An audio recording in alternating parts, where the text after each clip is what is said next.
Olá, boa noite, Tailã, boa noite, Cibele, olá.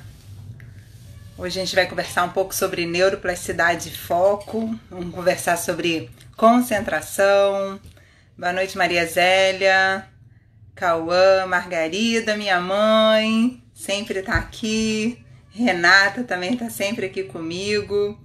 Muito bom, pessoal, boa noite. Então aí, enquanto o pessoal vai entrando, envie esse aviãozinho aí para os seus amigos, para quem pode se beneficiar com esse tema tão interessante, tão importante, que pode ajudar nos nossos estudos, que pode ajudar a gente a aprender a estimular o nosso cérebro, como a gente trabalhar melhor com a forma da gente estudar, da gente aprender alguma coisa nova, e como aprender alguma coisa nova estimula também a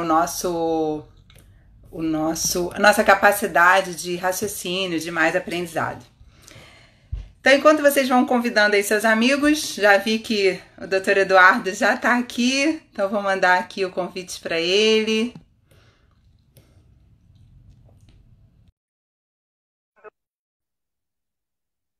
A gente vai conversando aqui, muitos alunos. Olá, Tudo bem? tudo Ótimo, e bem? vocês? Então, ótimo. Tá me escutando bem? Estou escutando bem. E você? Que bom, também. Estou Então, escutando ótimo. super bem. Muito bom. Que bom. Estava falando aqui para eles por que eu te pedi para a gente fazer uma nova live, Aham. porque esse tema, né? Porque muitos alunos ficam me pedindo para ensinar como ter mais foco, como ter mais concentração. E foi uma live muito pedida. Eu pedi para algumas pessoas, eu coloquei no Instagram qual tema vocês gostariam que eu abordasse, né? Que eu convidasse alguém para gente. E um dos temas foi foco e concentração. Ótimo. É um bom Então, tema que, na minha percepção, isso consegue contribuir com a maioria das pessoas, por mais que elas imaginam que tem foco, concentração, que aprende bem, mas sempre tem alguma coisa a mais para ser internalizado, para ser experienciado e para mudar a rotina de aprendizado, para melhorar a performance da pessoa. com certeza.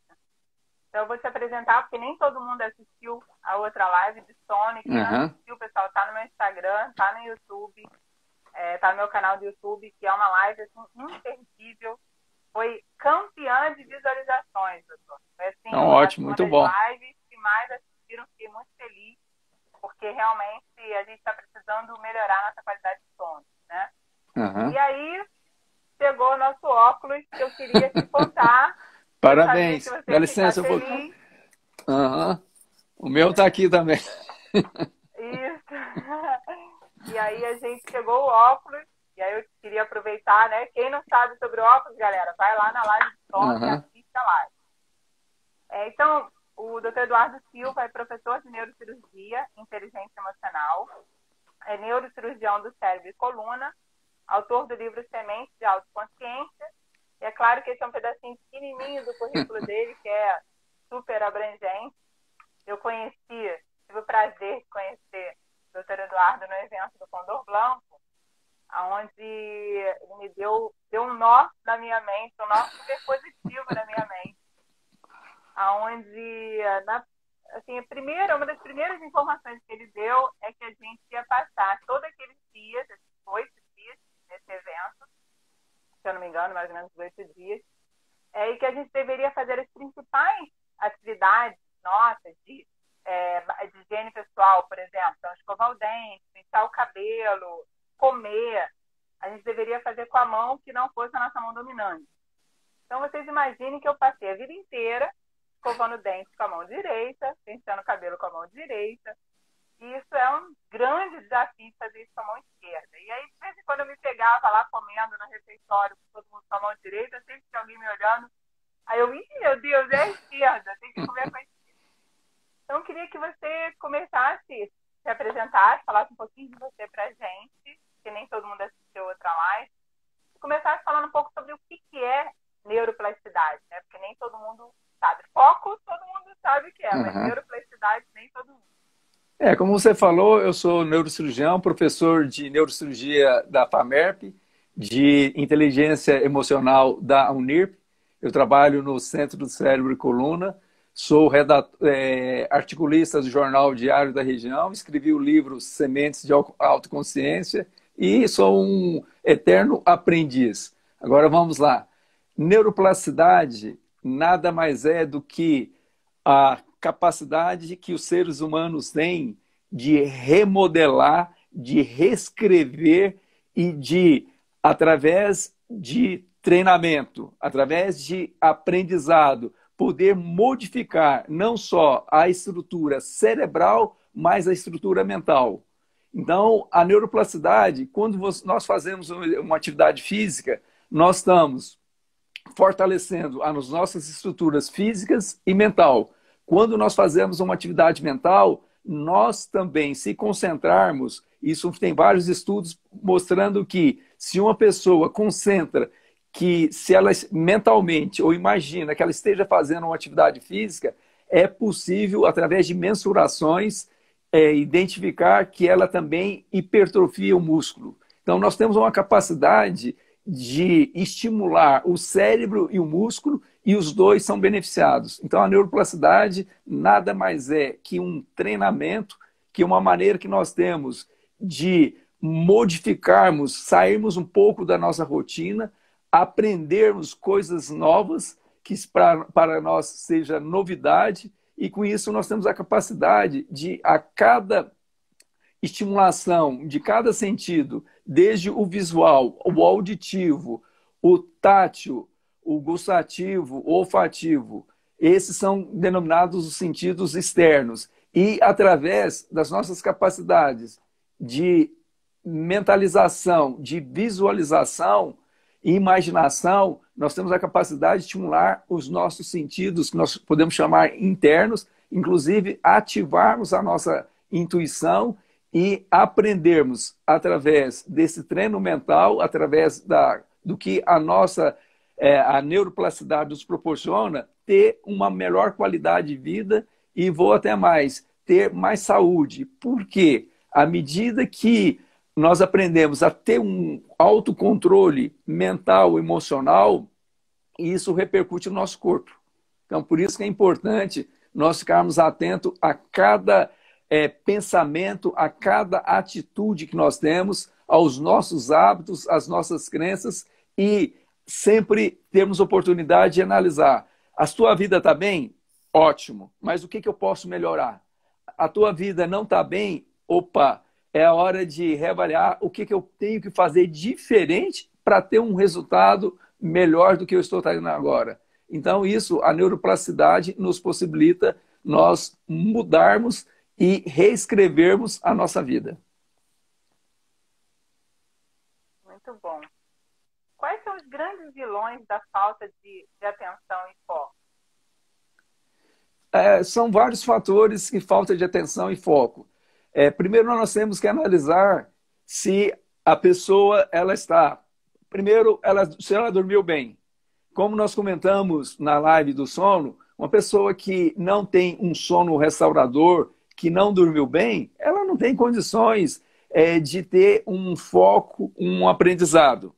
Uma outra situação é uma situação alimentar. Imagina uma pessoa, uma criança, que muitas vezes vai na escola, por um dos grandes objetivos é ter um suporte alimentar calórico, mas ela chega na escola sem alimentação. Então, sem combustível, igual qualquer máquina, e o nosso cérebro mais ainda, ele precisa de combustível. Então, se uma pessoa, mesmo que ela se alimente com calorias, mas não se alimente com nutrientes, ela não vai ter uma bioquímica do cérebro eficiente para promover um foco, uma atenção e uma aprendizagem. Um outro fator de suma importância é a atividade física. Através da atividade física, nós conseguimos mandar mais nutrientes para o cérebro, mais sangue para o cérebro, mais oxigênio para o cérebro. E, além de nós mandarmos todos esses nutrientes, nós temos condições de, através da estimulação, principalmente dos músculos longos do corpo, formatarmos uma estimulação e a consequente produção de fator neurotrófico derivado do cérebro. O que é isso? São proteínas que funcionam como fertilizantes para que o cérebro seja ativo e que ele possa funcionar em alta performance. Uma outra situação é a situação de estresse. Imagina se uma pessoa ela está angustiada, triste, deprimida, se ela está ansiosa, se ela está em síndrome de pânico. Ela não tem condições de ter foco. Porque o sinal de alerta que é dado pela amígdala, ele primeiro nos mantém numa condição de sobrevivência. Então, a amígdala ela fica focada numa condição de alerta, de segurança para o nosso corpo. Se uma pessoa ela está nesse estado emocional, mental, de desequilíbrio, então ela não tem uma condição para focar. E, além disso, a necessidade para manter um foco, um aprendizado, além desses 4 fatores, um bom sono, a atividade física, a alimentação, controle do estresse, a pessoa está num ambiente onde tenha uma boa luminosidade, aonde tenha uma temperatura agradável. Imagina alguém estudando numa temperatura aqui no Brasil, vamos supor, de 10 graus centígrados ou negativo. A pessoa vai ficar mais preocupada em aquecer do que em aprender. Se tiver uma temperatura, como nós temos em grande parte do Brasil, às vezes no verão, 40 graus, 42, 45, a pessoa está transpirando, ela não vai estar concentrada. Se a pessoa estiver desidratada, ela não vai estar concentrada. Se ela estiver usando alguma droga, algum estimulante, ela vai perder a condição de equilíbrio de cognitivo. Então, nós podemos elencamos vários fatores que influenciam diretamente no aprendizado. E se um ou mais desses fatores estiver em desarmonia, em desequilíbrio, como que a pessoa, a criança, ou mesmo nós adultos, vai conseguir concentrar num aprendizado? É humanamente impossível. Com certeza. Você falou aí em relação à alimentação, né? Em relação às vitaminas, por exemplo, a gente sabe que B12 é uma vitamina muito importante para a questão do cérebro, né? Então, tem até algumas pesquisas relacionadas à deficiência de B12 com algumas patologias como Alzheimer. Uhum. Queria que você falasse um pouco sobre isso. Assim, além da B12, tem alguma outra vitamina que você acha importante que a gente ficar atento? Na verdade, o ideal é que a pessoa possa fazer uma mensuração do que não está em equilíbrio no corpo. Por exemplo, hoje está muito em voga com o Covid e com a imunidade. Nós sabemos que a vitamina D é de fundamental importância para não só a imunidade, mas para mais de 300 funções do corpo, inclusive para uma manutenção do metabolismo ótimo cerebral e da ativação dos neurônios.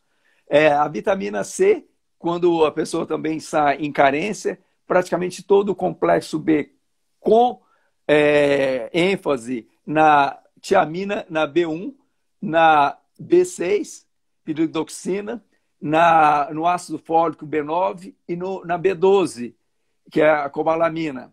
Então, se essas vitaminas estão carentes, então elas não permitem um bom funcionamento do cérebro. E tem vários tipos de alimentos.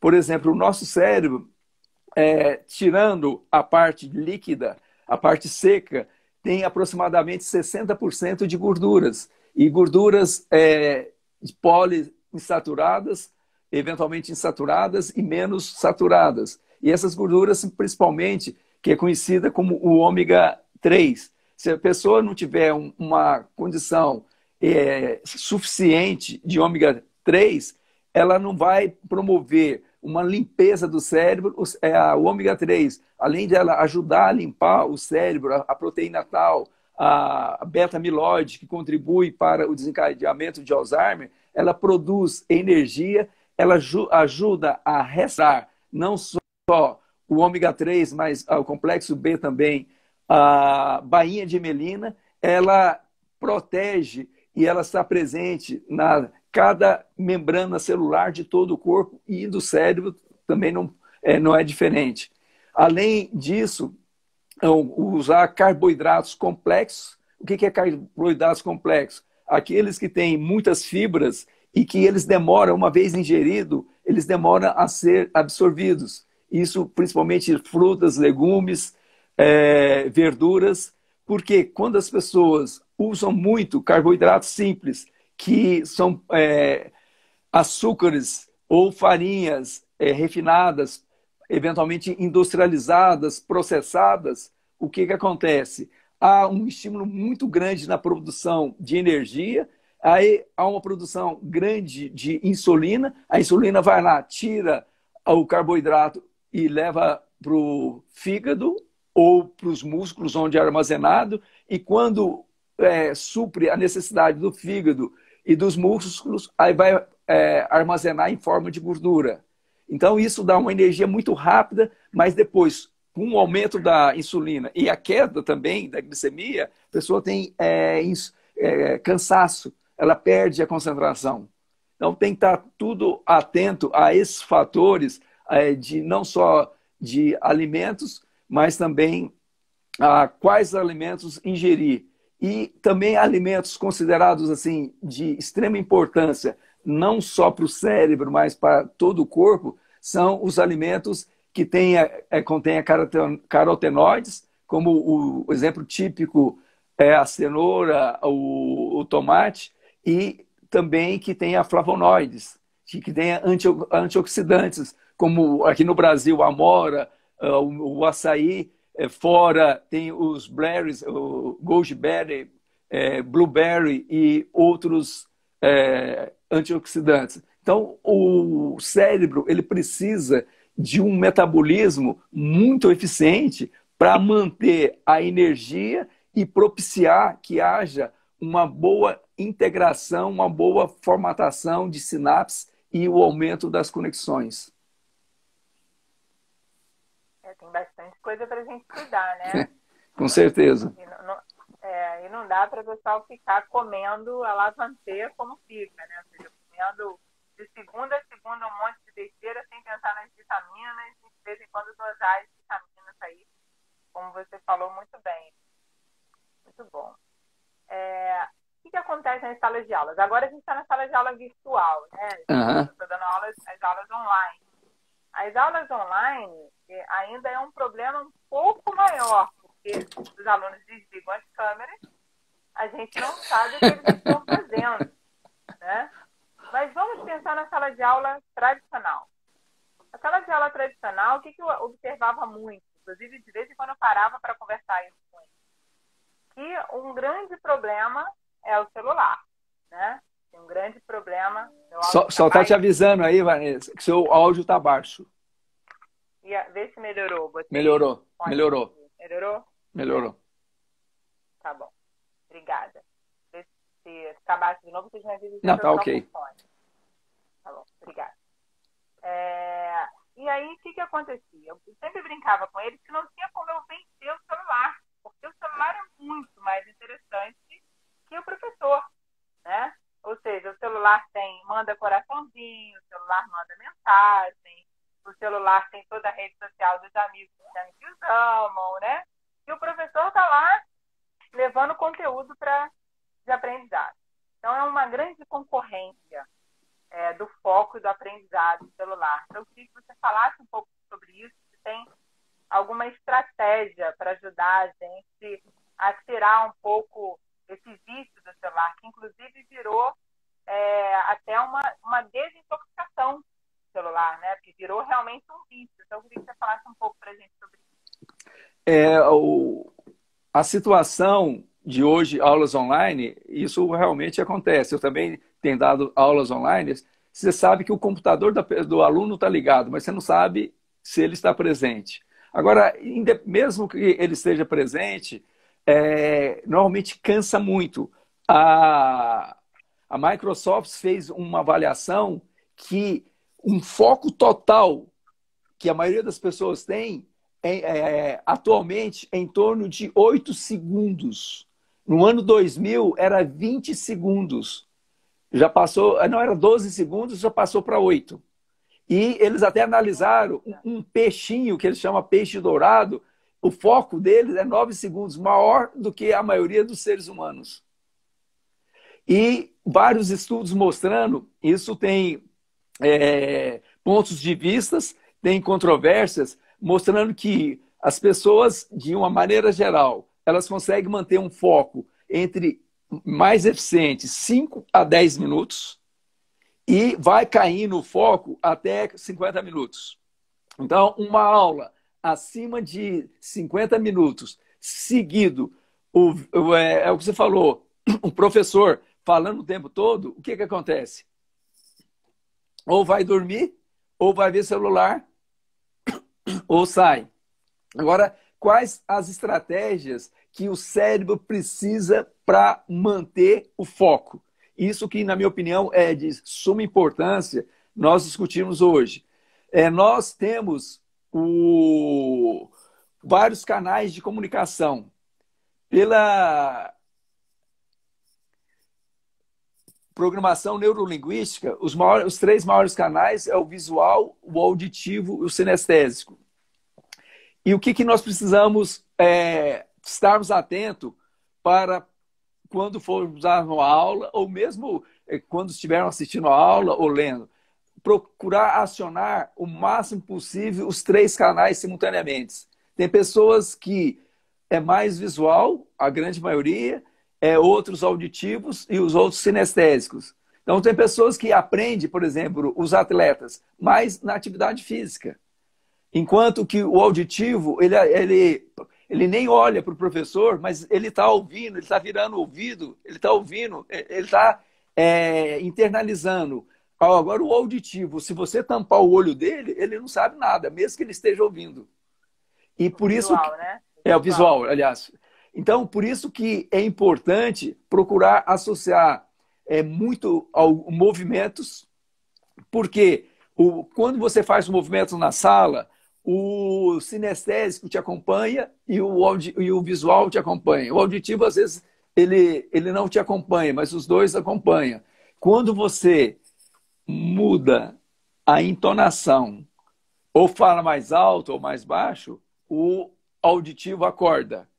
E quando você mostra slides ou você faz gestos, então fala assim, são 4, são 10, o visual tá vendo. Então é importante procurar ficar atento a todos esses meios de comunicação cerebral. Além disso, uma das coisas importantes é sempre uma interação com os alunos. Imagina uma sala, eventualmente, de 40, 50, 90 pessoas.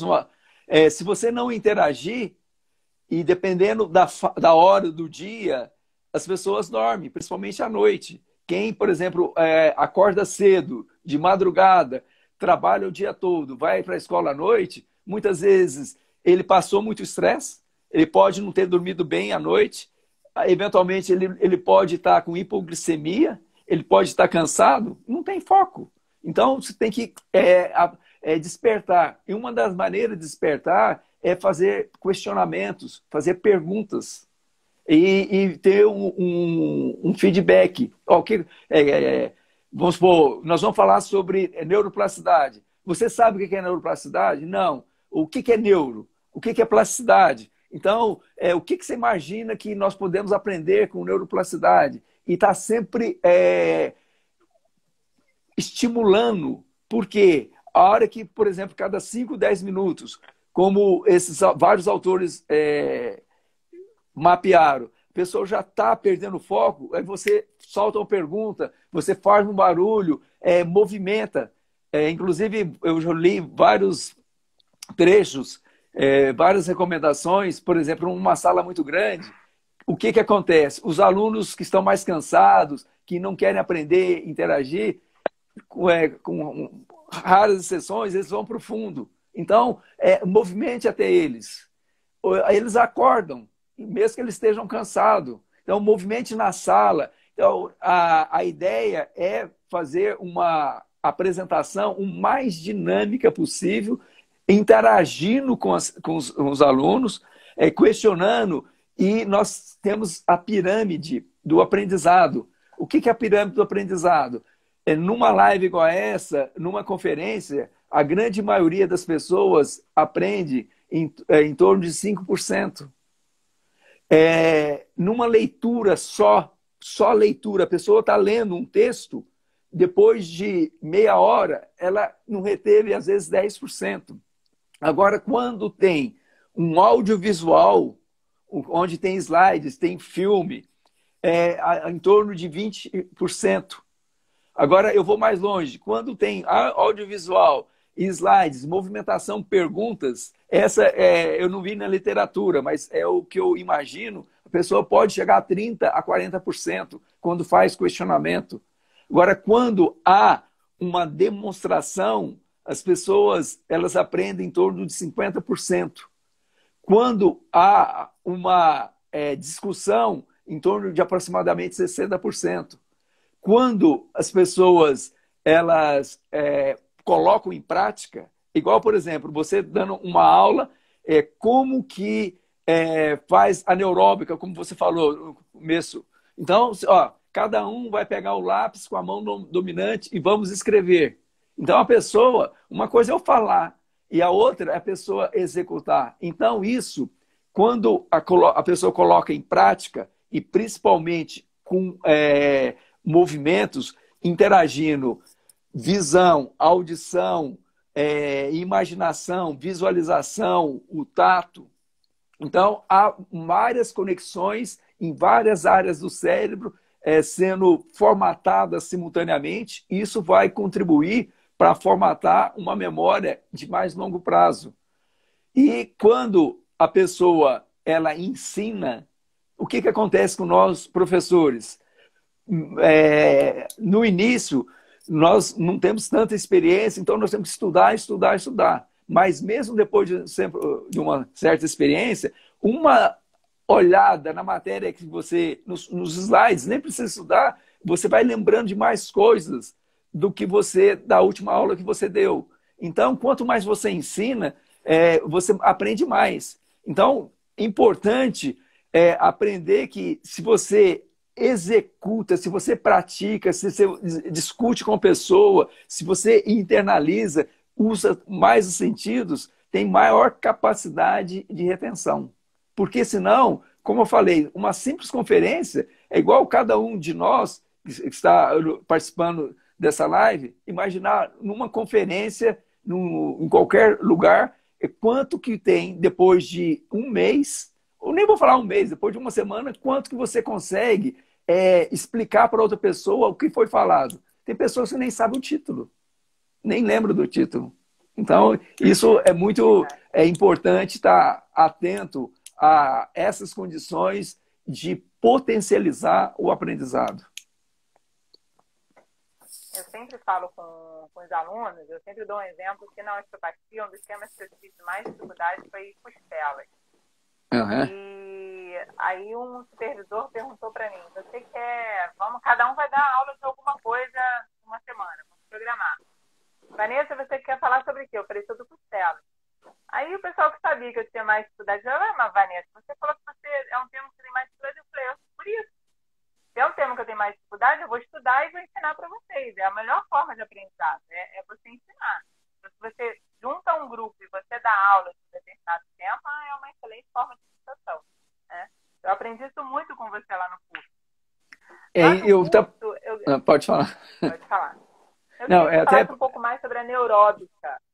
Não, antes da neuróbica, eu quero, já que você é importante, tem alguns mecanismos que facilita o aprendizado e que formata maiores conexões e fortalece essas conexões. Então, o primeiro mecanismo é de associação, como eu já comentei anteriormente. Quanto mais sentidos você associa, mais forte ficam as conexões. E a outra maneira, como o músculo, é repetição. quanto mais você repete, vai formatando maiores conexões sinápticas, e formatando essas conexões sinápticas, as pessoas elas têm uma condição maior de formar uma memória de longo prazo. Agora, antes da neurópsia, você me lembra, mas eu vou falar sobre as memórias. Então, tem 3 tipos principais de memórias. É lógico que tem várias sinonímias, várias classificações, mas uma classificação que relativamente simples, que é fácil de entender e prática. Então, são 3 tipos. O primeiro é a memória que nós chamamos memória semântica. O que é memória semântica? É uma memória de curto prazo que você leu um texto, assistiu uma palestra, assistiu uma live, uma conferência, e você aprendeu alguma teoria. O que acontece? Ela é formatada na região aqui do córtex cerebral, na região pré-frontal. O que a região pré-frontal nos dá? Ela nos dá a capacidade de pensar, de raciocinar, de manter o foco, de manter a atenção, porque ela é uma condição voluntária. E ela está relacionada quando as pessoas pensam. Então, o que está acontecendo? Eu estou pensando no que eu vou falar, vocês estão pensando se o que eu estou falando tem algum fundamento ou não. Então, está usando essa memória. Então, ela é memória semântica, teórica, ela é de pensamento e é o neocórtex. E só que ela é de curto prazo. Se não tiver uma experiência, que já é também uma denominada memória episódica. Episódica tem relacionado à experiência. Qual experiência? A experiência de fazer uma atividade física, a experiência, aí já vai entrar na neuróbica, de experimentar um gosto de um alimento diferente, de ver se o alimento ele é sólido, ele é líquido, sentir realmente o gosto, sentir a solidez do alimento, ou eventualmente se ele é líquido. Então, essa é uma memória chamada episódica, de experiência, e ela é relacionada ao sistema límbico, e normalmente ela é formatada quando há grandes emoções. Se cada um de nós lembrarmos uma emoção que nós tivemos, talvez, vamos supor, a melhor emoção, quando casou, quando teve filho, quando formou, quando ganhou uma medalha, quando conquistou um cargo, um trabalho. Então, essa memória é uma memória que está envolvida a emoção, isso está relacionado ao sistema límbico e está relacionado ao sentimento. Então, essa memória ela já é de médio para longo prazo, dependendo da importância desse fato.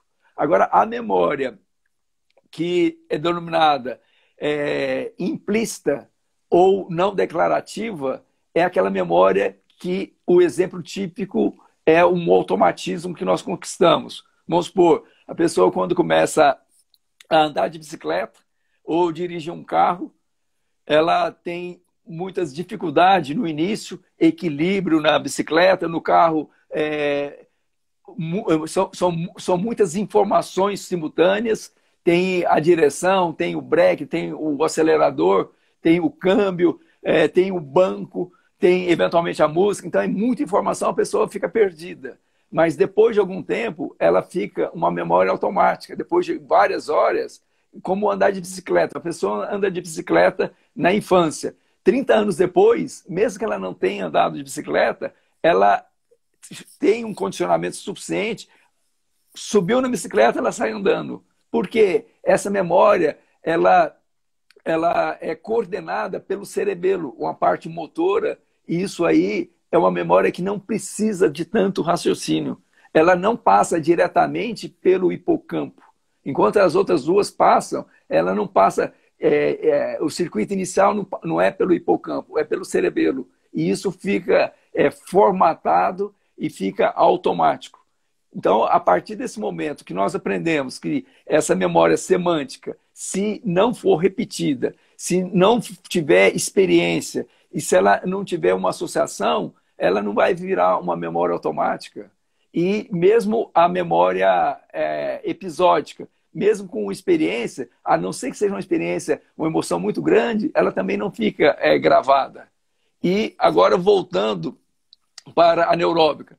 Como você falou no começo, o que é a neuróbica? É nada mais que o exercício, tanto como eu comentei, do corpo ou da mente, um exercício mental ou corporal, que vai promover novas conexões, formatação de novas conexões neurais, criação de novas sinapses e vai potencializar as sinapses que nós já temos.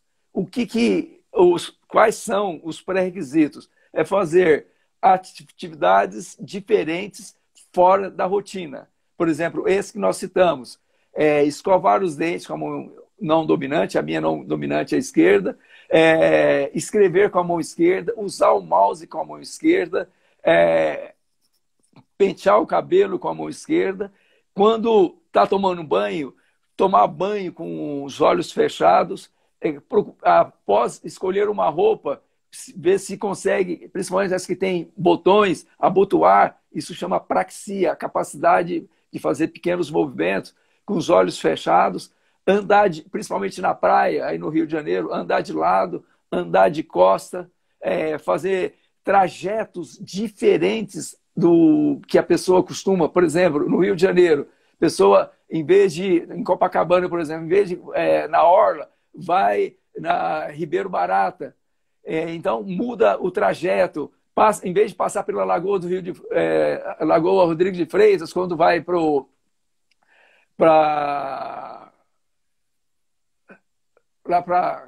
Barra da Tijuca. Barra da Tijuca, passa na praia, beira-mar. Então, fazer esse trajeto diferente, porque quando está fazendo trajetos diferentes, você está tendo visões que você não tinha antes. Experimentar comidas diferentes. Estímulos diferentes. Né? Estímulos diferentes. Pessoas, por exemplo, que comem só o mesmo tipo de determinado alimento. Experimentar outros gostos. Experimentar outros tipos de comida. Na hora que experimentar, vou sorver uma bebida, sentir, inclusive até o gosto da água, fechar os olhos e deixar as papilas gustativas apreciar o que está bebendo. A papila gustativa apreciar o que está comendo. Então, a neuróbica é usar, por exemplo, quem usa relógio, usa no braço direito, usa no braço esquerdo. Então, fazer assim, estimulação de maneiras diferentes e que sejam novidades.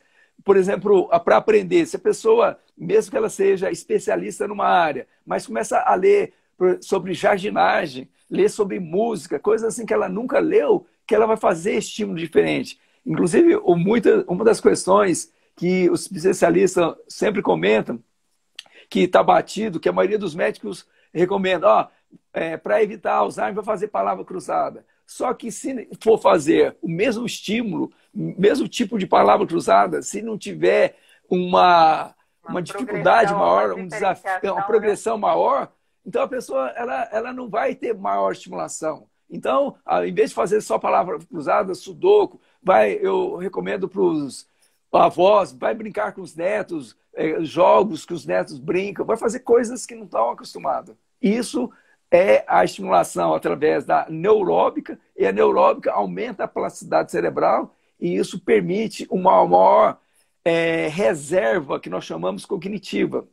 Tem vários trabalhos, não só do Brasil, mas da Europa e Estados Unidos, mostrando que as pessoas que são mais cultas, as pessoas que leem mais, que elas estudam com frequência, que lêem com frequência, elas, numa condição de progressão de Alzheimer ou de prevenção, elas têm uma janela de oportunidade de muito maior, sem os sintomas, do que as pessoas que são analfabetas ou que não leem muito.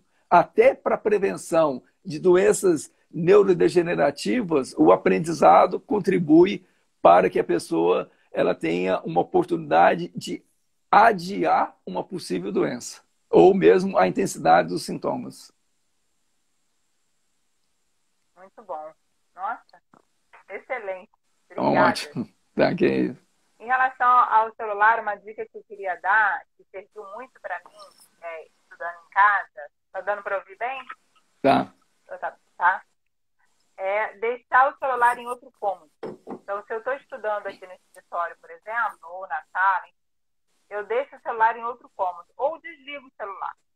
E aí, é uma dica que eu tenho dado para os alunos, assim, para realmente tentar tirar o foco do celular. Se o celular está do seu lado, você vai acabar olhando aquela luzinha que aparece lá do WhatsApp, vai acabar olhando e aí você vai procrastinar o dia inteiro. Tem uma história que o cara chegou no trabalho e aí ele ficou, a cada 5 minutos ele olhava o e-mail, ele tomou 12 cafés, ele olhou o WhatsApp a cada 5 minutos e ele passou o dia sem fazer nada. Aí ele chegou em casa com tanto remorso porque não trabalhou, e aí ele falou, vou trabalhar mais um pouco. Sentou e fez as mesmas coisas. Olhou o e-mail, olhou o WhatsApp e além do mais ainda olhou as redes sociais. Ele não fez nada, ele só procrastinou. Então o celular hoje em dia, ao meu ver, é um dos grandes problemas de foco. E acho que deixar ele longe da gente pode ajudar, pelo menos no momento que a gente tem que focar em alguma coisa. Com certeza. Agora, uma das coisas, eu posso até depois, se sobrar tempo, falar mais sobre o celular. Mas quero falar uma coisa assim, bem importante. Como eu comentei no início, a maioria das pessoas, muitas vezes, e isso eu atendo tanto nas duas faculdades que eu dou aula e mesmo no consultório, as pessoas que querem fazer um concurso ou querem fazer um vestibular. E o que eu percebo?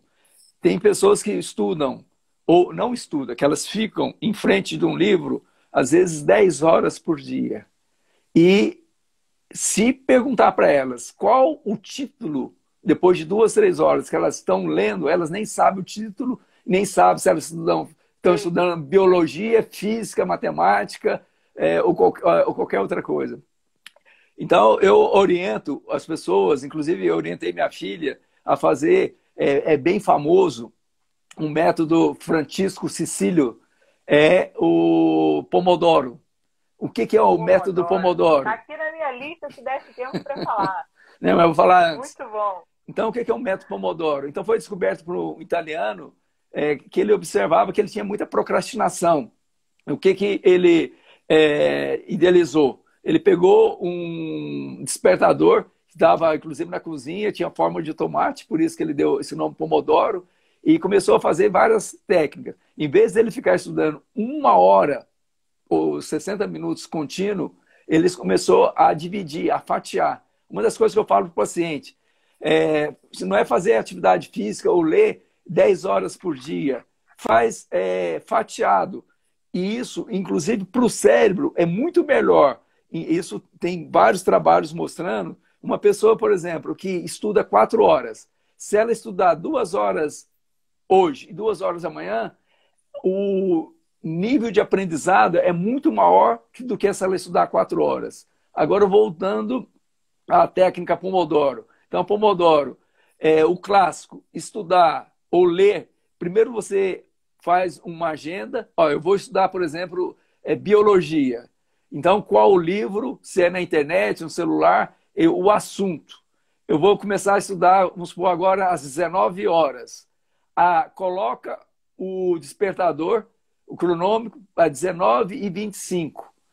Chegou às 19h25, parou, anota aonde que parou, vai tomar água, vai espreguiçar, alongar, vai fazer um aterramento com os pés na terra para recuperar energia, vai comer alguma coisa mais leve, uma fruta, e depois volta. E ele observou, e depois vieram vários estudos mostrando que quando a pessoa fatia o estudo, o rendimento é muito maior, porque o cérebro cansa. O cérebro, ele tem aproximadamente 2% do peso corporal e ele recebe em torno de 20 a 25% dos nutrientes. E na maioria dos órgãos, ele recebe 10 vezes mais energia do que na maioria dos outros órgãos. Então, o cérebro ele entra em fadiga, ele entra em exaustão. Por isso que é importante dar um tempo de recuperação. Igual você está conectada à atividade física, à área física, imagina uma pessoa ela fazer um estirão em alta velocidade, por exemplo, 1 minuto. Agora você manda ela fazer em 10 minutos. Se ela não perder o sentido, não desmaiar, ela vai ficar totalmente fora de descompasso físico. Por isso que há necessidade em todos os esportes, por exemplo, natação. A pessoa dá um estirão, depois nada com mais calma, dando tempo para recuperação, porque há uma produção excessiva de ácido lático e de outros ácidos, a respiração e o gasto energético é muito grande, e o método Pomodoro, ele permite justamente isso, que a pessoa ela possa concentrar mais, ela tendo um descanso de 5 minutos, do que ela estudando 50 minutos seguidos. Então, isso é fundamental, fatiar o tempo de estudo. Perfeito. Muito bom. Queria te perguntar uma outra coisa, assim, em relação a déficit de atenção. Déficit de atenção é uma coisa que está na moda, né? Diagnosticar o déficit de atenção. Isso está sendo bem questionado se realmente todo mundo que é diagnosticado com déficit de atenção realmente tem déficit de atenção. Então, isso era uma coisa que eu queria que você falasse rapidinho. A gente só tem mais 14 minutos, então eu sei que tem umas coisas específicas que você separou para falar, só para lembrar do tempo. E a outra coisa que eu queria te perguntar era em relação ao uso das pessoas que usam medicamentos para ficar concentrado, por exemplo, para fazer uma prova. Aí usa aqueles estimulantes para ficar acordado. Eu queria que você falasse um pouco sobre essas coisas. Às vezes, a própria Ritalina, para poder ficar mais concentrado, estudando. Eu queria que você falasse um pouquinho para a gente sobre isso. Sobre o déficit de atenção, está sendo assim, muito hipervalorizado e talvez subdiagnosticado. Então, uma criança que tenha uma preocupação com outra situação, ou como eu falei no início, imagina uma criança que teve uma síndrome pós-traumática desde o nascimento, que uma condição de estresse muito grande, e nessa fase, com o relacionamento dos casais, quando há separação, então a criança ela fica emocionalmente descontrolada. Uma criança que não dormiu bem, uma criança que não se alimentou bem, uma criança que não recebe um estímulo eficiente, não só dos pais, como na escola. Então, são vários fatores que levam a isso. Uma criança que não está alimentada, que não está bem nutrida.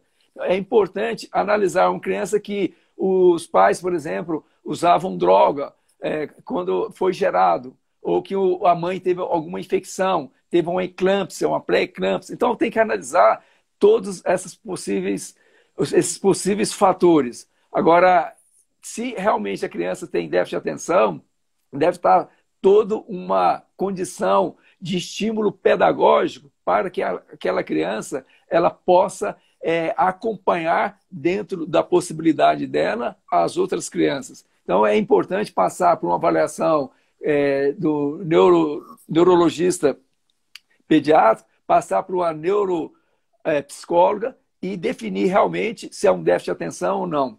Agora, quanto ao uso de estímulos, é muito abusivo, Vanessa, o uso de estimulantes. As pessoas, elas querem uma condição de recompensa imediata. Elas, por exemplo, elas querem ser campeões de natação sem nunca ter entrado numa piscina. E não existe isso. O cérebro, ele precisa de treinamento, como o músculo precisa de treinamento. Muitas pessoas me procuram para dar vários tipos de estimulantes. Eu nem gosto de falar o nome para não fazer propaganda, entre esses que você falou e outros. Eu falo o seguinte: se você se alimentar bem, se você fizer atividade física, um dos melhores estimulantes que tem é atividade física. Como eu falei, através de uma atividade física, vai produzir fator neurotrófico derivado do cérebro. Isso é um bruta do estimulante. Se você dormir bem, você vai ter GABA, que é um calmante. Você vai ter produção de serotonina, de melatonina. Você vai produzir, se você estiver bem fisicamente, alimentando bem também, dopamina, acetilcolina. Então, todos esses são neurotransmissores fisiológicos que são muito mais potentes do que qualquer outro medicamento externo. Então, o que eu recomendo é ter técnica, é ter método, é ter persistência e é ter um planejamento para poder estudar. As pessoas elas se iludem para fazer uma prova, passar um concurso, achar que estão levando vantagem. Igual uma prova de atletismo, alguém usar doping. Mesmo que ele eventualmente seja campeão, mas na verdade ele eticamente ele não foi campeão, moralmente ele não foi campeão. E outra coisa, ele está se enganando, porque ele usou de um subterfúgio que não é uma condição natural. Então, eu recomendo usar todas essas orientações que nós temos dado, ter uma boa alimentação, ter um planejamento, usar o método Pomodoro, procurar dormir bem, se alimentar, inclusive com o uso de alimentos que possam propiciar uma quantidade suficiente de ômega, de antioxidantes, de flavonoides, de carotenoides, de nutrientes, do que usar qualquer tipo de estimulante. O nosso cérebro ele tem uma capacidade assim, infinita de fazermos cada dia mais, cada momento, desde que haja estímulo, treinamento, novas conexões. Então, a partir do momento que nós fazemos novas conexões, nós podemos passar em qualquer vestibular, aprender praticamente o que for, já foi descoberto na face da Terra, nós temos a capacidade de aprender se nós tivermos persistência, determinação e usar um método. Perfeito, porque não adianta a gente achar que vai passar numa prova que é amanhã se a gente estudar hoje. Né? O raciocínio, a inteligência são os degraus que a gente vai subindo a cada dia. Se eu passo um mês sem estudar, é como se o meu cérebro, que é um músculo, como você explicou muito bem, ele vai ficar um mês sem ser estimulado. E se eu estimulo a cada dia, ou com estratégias diferentes, enfim, ou com atividades diferentes, como você falou, eu estou cada dia subindo aí esse degrau da inteligência, né? O degrau do raciocínio lógico. Né? Então... Inclusive, Vanessa, tem vários trabalhos mostrando que, por exemplo, uma pessoa que estuda de madrugada, isso quando eu estava fazendo medicina, eu atravessei várias noites, eu era tão ignorante, não sabia, mas hoje não. Depois que eu, mesmo na medicina, quando eu comecei a conhecer um pouco mais, mesmo a matéria que eu não sabia, eu deixava, mesmo que eu tire 0, teoricamente, eu vou aprender e vou formatar um planejamento. Então, eu não recomendo uma coisa que eu fiz, na minha opinião, não dá resultado, há um cansaço muito grande, uma retenção muito pouco de memória, vocês atravessar a noite. É muito melhor, uma das analogias que eu faço para os pacientes que me procuram, por exemplo, formatar em fatias. Uma analogia, imagina você vai comprar um queijo e o queijo vai durar, por exemplo, na sua casa um mês. Você vai comer 10 quilos num dia só, você vai fatiar. E estudo é a mesma coisa. E esses estudos mostram que quando você dá intervalo e quando você estuda pouco tempo, mas várias vezes, é muito melhor do que você estudar 10 horas seguidas, que a condição de guardar, de lembrar, é mínima. Perfeito, perfeito. Pessoal, não sei quem estava todo mundo aqui quando o Dr. Eduardo falou do método Pomodoro, ele é fantástico. Depois dei uma pesquisada no YouTube, coloquei um outro método aqui também de estudo, de foco, do método Feynman, que é um método muito interessante também. Também tem no YouTube, não dá para a gente explicar tudo. E tem sobre os mapas mentais também, que a gente fazer o mapa mental na hora de estudar ajuda muito. Então, você vai colocar no centro a palavra principal do estudo e vai colocar os tópicos ali em volta daquele centro. E aí você vai colocando os tópicos mais importantes sobre aquele título. Então, Pomodoro, Feynman, mapas mentais, ficam dicas aí para vocês poderem melhorar aí o estudo de vocês. Doutora, a gente está encerrando e queria que você falasse assim, um finalzinho, alguma coisa que você guardou para falar no final antes de eu dar meu recado. Quanto tempo que tem? Só para rápido, né? Temos 3 minutinhos. Não, é importante fazer um planejamento.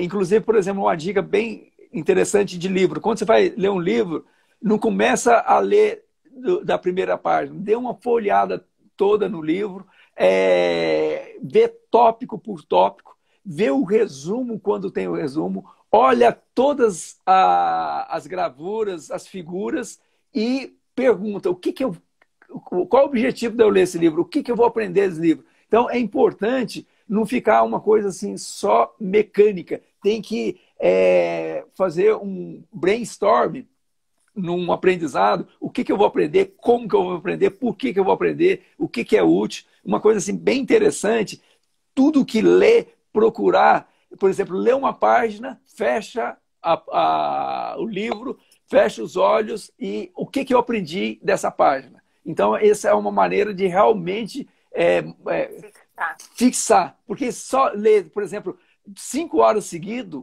não vai fixar nada. Então, fica só aquela memória semântica e não fica a memória episódica. Pode finalizar, porque senão não dá tempo.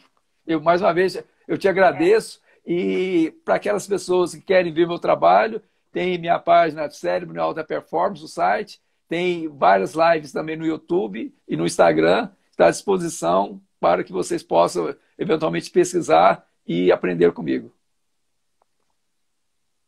Muito bom. O método Feynman, ele fala sobre isso, sobre a gente fazer o poder da síntese. A gente lê um texto grande e você começa a treinar como se você fosse dar aula para alguém sobre aquele texto. E quando você conseguir fazer o seu poder da síntese, de explicar todos os pontos sobre aquele determinado tema, significa que você realmente aprendeu aquele tema. E você não precisa nem de ter ninguém com você, você vai explicar para você mesmo, mais alto, né? E assim, falando. Então, o método Feynman fala isso de uma forma bem interessante. Muito bom. Doutor, eu quero muito te agradecer. Foi maravilhosa a live. Pessoal, quem não assistiu a nossa primeira live do sono, está lá no YouTube. Essa também vai ficar salva no YouTube. Então, é uma honra sempre te receber aqui. Aprendo muito com você. Muito obrigada. Agradecer a todos que estão aí assistindo a live. O pessoal da minha família, que está sempre aí. Meus amigos, meus alunos. Tem vários professores aqui também. Então, ele deu dicas para professores, né? Como a gente pode dar uma aula melhor, dica para alunos de como a gente pode aprender melhor. Então, tenho certeza que foi muito bom para todo mundo. Na semana que vem, a gente vai ter a live adiada, que era para ter sido semana passada, com o meu amigo e professor Ivan Mariano, que a gente vai conversar sobre a importância do captor ocular nas alterações posturais. Então, pessoal, só lembrando que as lives são sempre às 18 horas, e com um convidado maravilhoso, como foi essa live de hoje. 2 professores aí falando, o professor Luiz Gonzaga, acordado até agora, professor, ele está lá na Espanha e assistindo a gente, uma honra, professor Renato Paulo também, PhD. Então, muito obrigada aí por vocês estarem aí. Doutor, muito obrigada. Obrigada. Um beijo grande, sempre um prazer estarmos juntos. Pessoal, muito obrigada, um beijo.